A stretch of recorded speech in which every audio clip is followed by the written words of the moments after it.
Why do you ring the bell and Damaru when you're leaving? Because the bell represents emptiness and the Damaru represents compassion and great bliss.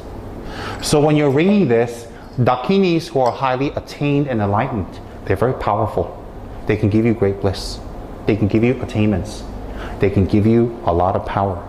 So when you ring this, it is by the power of great bliss, by the power of emptiness, I leave this place.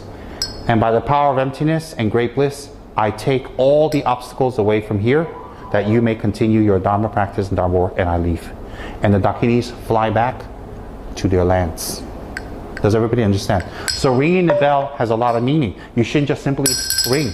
You should simply just play. This one play must be not,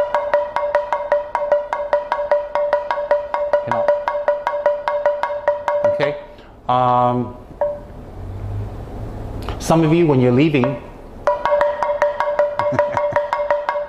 gotta play both. And the secret to Damaru practice is like this. Let me show you, okay? When you move the Damaru, when you first start, you hit it harder. When you stop, you hit it hard again. So watch.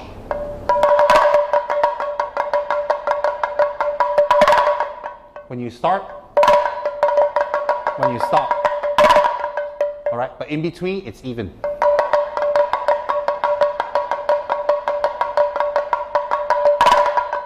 It's very clear and very precise and very pronounced.